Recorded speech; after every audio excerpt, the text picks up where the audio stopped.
بەڵێزان بەردەوام دەبین تەوەری یەکەمی بەرنامە گفتوگۆ دەکەین هەڵبەتە لە تەوەری یەکەمی بەرنامە بابەتێکی با بڵێن ڕۆشنبیری نووسینی کتێبێکە کە ئەم کتێبە چاپی دووەمیەتی لەم کتێبەدا باز لە هەڵدانەوەی لاپەڕە شاراوەکانی شێخ مەحموودی حەفید دەکات کە چەندیوێکی شاراوەی ژیانی شێخ مەحموودی حەفید یاخود ئەو پرسیارانی کە لە ناو شەقام لە ڕای گشتی لە لای خەڵک دروست بوو تا ئێستش بە جۆرێک لە جۆرەکان ڕەنگە وەڵامەکەی لە لای بەشێک لە هاوڵاتی لە لای بەشێک لە نووسەران بە جۆرێک بێ لەم کتێبەدا وەڵامە ڕاستەکەی دەست دەکەوێت. ئەمە لە کاتێکدایە کە هەندێک کات لە مێژوودا باز لە کەسایەتیەک باز لە ژیانی کەسایەتیەک دەکرێت ڕەنگە گێڕانەوەیەکی هەڵە هەبوو بێت بەڵام بۆ بەدواداچوونەکان بۆ بابەتانی کە بوونیان هەیە بۆ دیدارە ڕۆژنامەوانیانە بوو کەسانی کە بە جۆرێک لە جۆرەکان لە پێشووتردا دەما و دەمگێڕاوەتەوە هەندێک بابەتی ڕاستی تر یاخود ڕاستکردنەوەی مێژووبوونیان هەبێت کە دەکرێت لە دووتوێی بەرگێکدا بە چاپ بگەێنرێت تاکو وەکو مێژوو بە زیندوی بمێنێتەوە نەخۆتێت جا نووسەری ئەم کتێبە زۆر بەڕێز شاڵاو جەعفەر کە نووسەرن ڕاستەوخۆ لە ستودی بەیانی کورسار نیوز میوانمانن کاک شاڵاو سپاس بۆ ئامادەبوونی بەڕێستان بەخێراتی زۆر سپاس. سەرەتا هەر لە ناوەڕووکی کتێبەکەوە یاخود لە ناونیشانەکان و دەست پێ بکەین کە بابلین بابەتێکت بۆ ئاشکرا دەکات ئەویش هەڵدانەوەی لاپەڕە شاراوەکانی شێخ مەحموودی حەفیدە هەڵبژاردننی ئەم تایتڵە ئەم ناونیشانە بۆ ئەم کتێبە بۆ ئەوەیە کە دیوە شاراوەکانی ژیانی شێخ مەحموودی حەفید باز دەکرێت یاخود بابەتی جیاوازتریش باز دەکرێت. سپاس بۆ ئێوە بۆ ئەم دیدارە و بەیانی ئێوەش باش بەیانی کورسار باش. سەرەتا کۆمەڵێ پرسیار هەبووە لە دوای کورسەکەی شێخ مەحموودەوە یاخود بڵێن هەر لە سەرەتایی درزبوونی شۆشەکەی شێخ مەحموودەوە لە حکومەکەیە ئاراستەی کراوە بێگومان ئەگەر کەسێک نەتوانێت کۆمەڵێ نهێنی ئاشکراکات بە مردوی ئەمێنێتەوە بە پێی مێژوو. بەڵام ئەم کتێبە کۆمەڵێ پرسیارە کە هە لە سەرەتایە ئاراستەی شێخ مەحموود کراوە. من توانیمە بۆ ماوەی 2 ساڵ ئەم دیدارە ئەنجام بەم یەکێک لە خانەوادەکەی یاخود لەو کتێبانی کە کۆکراوەتەوە من 450 کتێبی شێخ مەحموود لایە بە کوردی و عەرەبی فارسی ئینگلیزی کە بەتەمام ئینشەڵڵا کە لە ماوەیەکی کەمە بەچاپ گرێت. ئەم کتێبە ئەو پرسیارە شاراوانی تایە یاخود ئەو وەڵامە ڕاستانەی تایە کە ئاراستەی شێخ مەحموود کراوە. بۆ نمونەیەکی گەڵێ بۆ شێخی نەمر فقێنەکەی ئاڵۆنە لە دەستەوە لە کاتی تەقەکردنا لەگەڵ ئینگلیزەکاندا ئەمە بمانێنەوە پرسیارێکی شەقامە بەڵام ئەمە دوورە لە ڕاستیەوە وەڵام بەڕاستەکەی لەو کتێبەیە یاخود حەفسەکانی نەقیبەوە شەقەری حەفید هەستەوان بە تیرۆرکردنی شێخ مەحموود بە پیلانی ئینگلیز ئەمەیان بمانەوە نەمانەوێت لەناو خەڵکە تیاتی یاخود بڵێن کاتێککە ئینگلیزیەتە کوردستانەوە بەنیازی دروستکردن دەوڵەتی کوردیە بۆ شەما بوت ئەم هەلە لە دەست ئەیات بۆی نەیتوانیوە ئەم حکومە دروست کات ئەمەشان پرسیاری ناوشەقامە یاخود بڵێن لە کاتی حکومەکەیە شۆڕشەکەیە زەوی زەری خەڵکی داگیر کردووە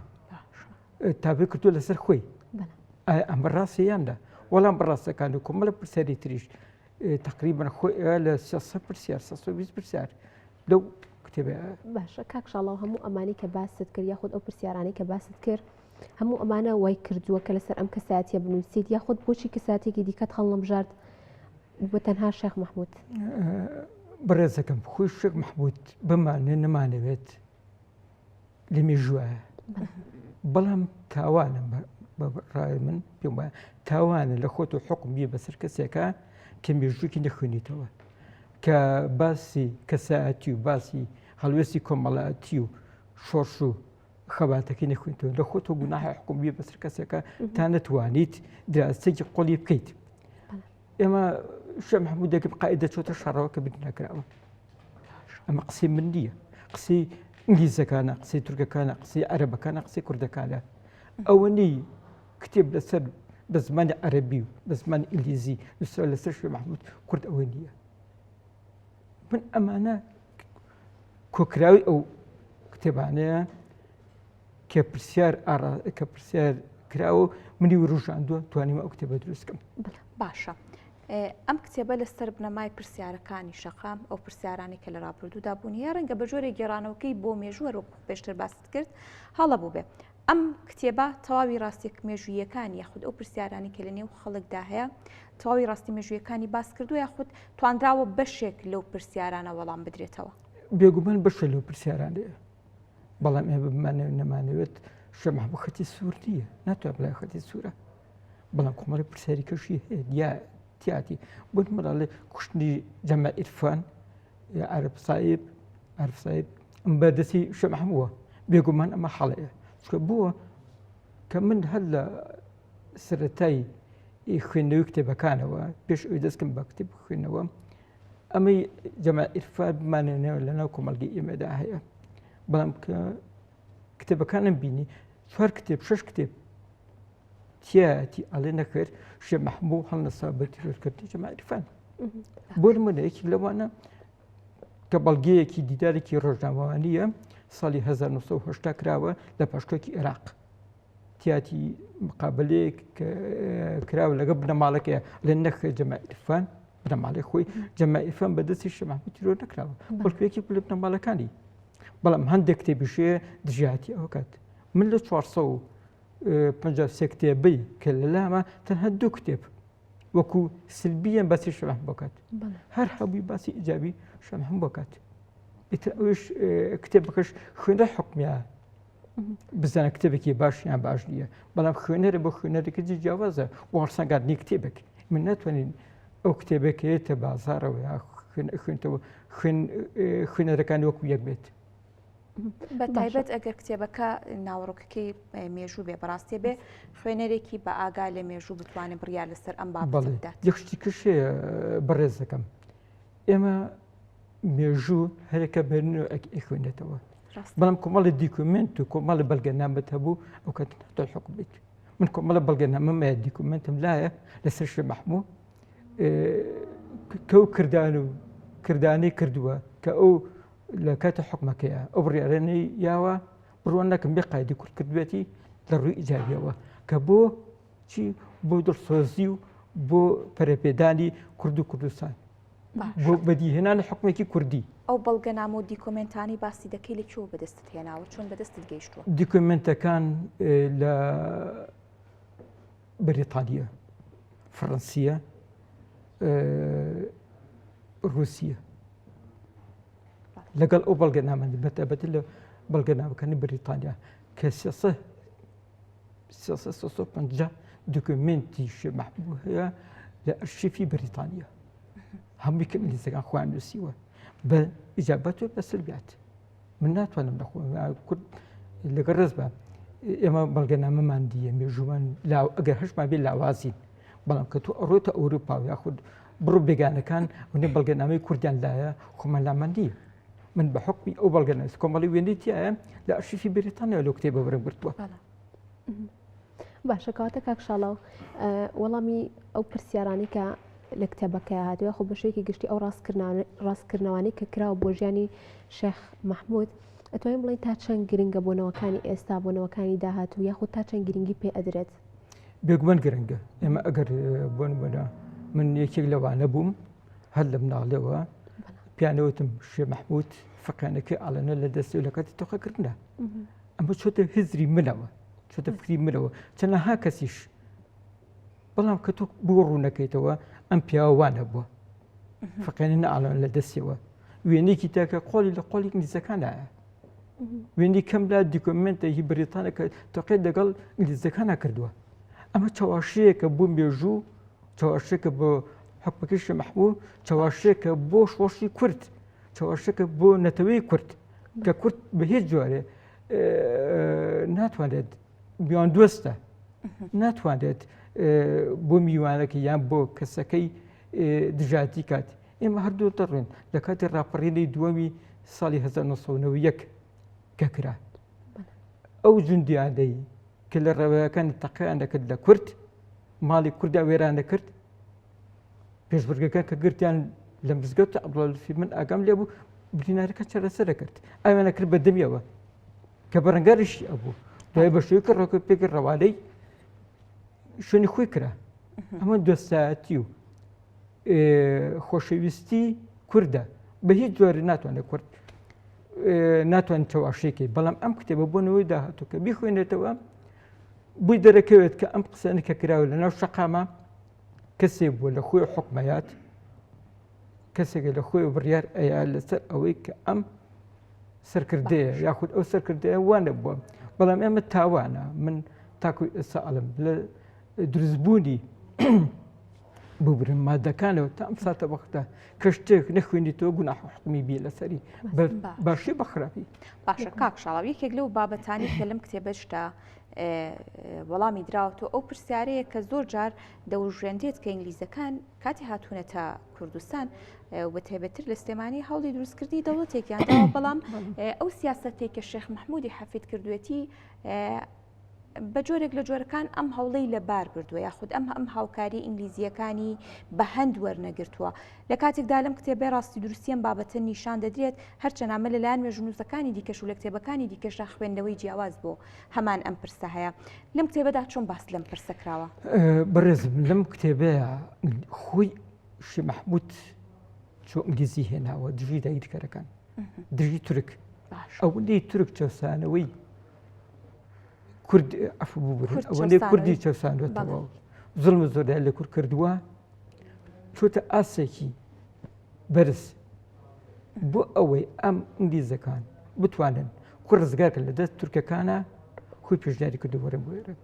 بەڵام دوای سیاسەتی ئینگلیز دژی کورد دژی شێخ محمود پێچەوانە بۆتەوە نەیتوانیوە کە دەوڵەت بۆ کورد دروستکەن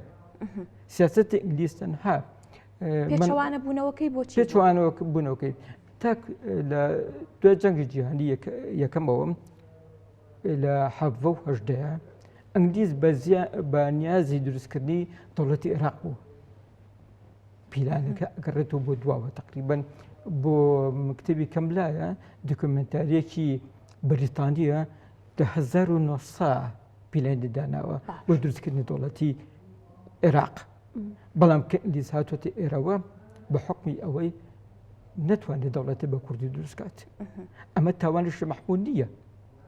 تاوانی ئینگلیزە شێخ محمود لە کتێبی کایە خود لەم کتێبەیە ئەمەژە بۆ یاد ئەوەندەی توانیویانە نەرمیان ناوە لەگەڵ شێخ محمود لەگەڵ ئینگلیزەکان بۆ دروستکردن دەوڵەتی کوردی بەڵام سیاسەتی ئینگلیز بە پێچەوانەوە بووە هەتا توانیویانە شێخ محمود لاوازکەن بۆی نەتوانن قەوارەیەکی کوردی لە کوردستانە بەتابەتی لە سلێمانیا دروست بکات ئەمە سیاسەتی ئینگلیزە بەرامبەر بە هەموو دەوڵەتێک بە بەرژەوەندی خۆی نەک بۆ ناتوە چارەسەری کێشەی کورد بات بەڵام هەندێک کەسەڵێ نەخێر ئینگلیز هاتووە دەوڵەتی کوردی دروستکات ئەمە پێچەوانەیە بەڵام تقریباً سی کتێبم لایە کە سیاسەت ئینگلیز بەرامبەر بە کورد داگیرکەرانە بووە نەک دەستاتی و دروستبوونی دەوڵەتی کوردی باشە کاک شاڵاو لەم کتێبەیە هیچ بابەتێکی نوێتیایە دەربارەی ژیانی شێخ محمود کە تەواو جیاواز بە لە بابەتێک لە کتێبەکانی تر لە توێژینەوەکان و یاخۆ بە دوواداچوونەکانی تر کە نووسەرەکانی دیکە کردبێتیان و لەم کتێبەیە تازە بێت بەڵێ بوون منەیەکی لەوانە حەبسەکانی نەقیب لەگەڵ شێخ قادری حەفید کە برای شێخ محمووە دەست لەگەڵ ئینگلیزە تێکەڵەکەن بووی شێخ محمود لە نابەرن بووی تیرۆریکەن یاخود ئەو دەرزی هەندێک کەس دەڵێ خواردنیانی ژەهراویان ناوە لە کاتێ نەخۆشەکەیە کە ئەچێ بە بەغا بۆ شێخ محمود بەڵام خواردنی دەرزیە دەرزی لێ ئەیەن تەنها یەک کەس باسی کردووە یادەشتەکان ڕەفی حەلبی کە باس ئەوە کات بەڵام ئەم بۆ ڕوون بە تەواوەتی تەوزیحیەوە بەوەی کە دەرزی ژەهراویان لیاوە بۆچی لەم کتێبەدا ڕوون کراوەتەوە کە بۆچی حەبسەخانی نەقیب و هاوکات شێخ قادری حەفید هەستاوان بەم کارە ڕوون کراوەتەوە بەڵێ من حەز ناکەم تۆزێ بیان باوی بۆی خوێنەر بتوانێت خۆی حکومە بەسەر بابەتەکە چکە من ئێستا گەر هەموو ناوەڕۆکی کتێبەکە باسکەم کتێبەکە باشە دەمەوێت ئەوە بپرسم بە شێوەیەکی گشتی ئەم کتێبانە و ئەو هەڵدانەوەی مێژوو ڕاستکردنەوەی ئەو بابەتانی کە پێشتر لە کتێبە مێژوویەکانی دیکە یاخود لە خوێنەوە مێژوویەکانە بوونیان هەیە بەهەڵە بووە لە کتێبێک داگەربێت و ئەمان ڕاست بکاتەوە. ئەمە تا چەندە خزمەت بە کتێبخانەی کوردی بە مێژوو دەگەێنێت، تا چەندە خزمەت بە خوێندکاران بە زانکۆ و ناوەندە ئەکادیمیەکان دەگەێنێت تا ببێتە سەرچاوەیەک بۆیان بۆ توێژینەوە. بێگومان ئەبێتە سەرچاوێکی مێژوویی، بەڵام وەکو ئاماژە پێەیە هەست کەسە بە ناوێک مێژوو ئەنووسێتەوە. هەندێک مێژوونووسەیە پاڵپشتێکی سەرکردی هەیە یاخود پاڵپشتی حیزبێکی هەیە لە پێناوی خزمەتی حیزبەکەیە ئەوە ئەنووسێت، بەڵام تاوانە مێژوونووس یاخود ئەوەی کە بەڵگەنامە و دیکۆمنتی لایە یاخود ئەوانەی کە ئەم بیرەوەریانە ئەنووسێت پێویستە وەکو خۆی بنووسێتەوە، هیچ پێچ و پەناکی تیان نەبێت. ڕاستی ئەوەیە کە بتوانیت زیاتر پشت بە دیکۆمنت و بەڵگەنامە و وتی وێژی ئەو کاتت بەسیت. باشە کاکشاڵە وەک دوا پرسیارمان ئەمە ئەوە بزانم کە جیاواز لە ناوەڕۆکی کتێبەکە کە بە شوەیەکی گشتی باسمان کرد کێ هاوکارتان بووە لە چاپکردن و بڵاوکردنەوەی هەردوو کتێبەکە و لەگەڵەوەشدا بیرتان لەوە کردوێتوانێت کە لەسەر کەسایەتێکی دیکە بنووسن؟ من جگە لەوەی کە یەکەم چاپی بنەماڵەکە کردیان، بەڵام دوم چاپی لە سێ خۆم کردومە. خۆشبەختانە چاپی یەکەمی نەما لە بازارە، کۆمەڵە برادر هەوڵانەوتان چاپی دومی بکەرەوە. چاپی دومش ڕۆژی یەکشەممە پێشەوەی کە بڵاو بگرێتەوە خوێندنەوەیەکی بکرێت لە یەکێتی نووسەران. زۆر سپاس بۆ ئەو برادرانی یەکێتی نووسەران کە هاوکاریان کردین کۆڕێک ساز بێن و مامۆستا فواد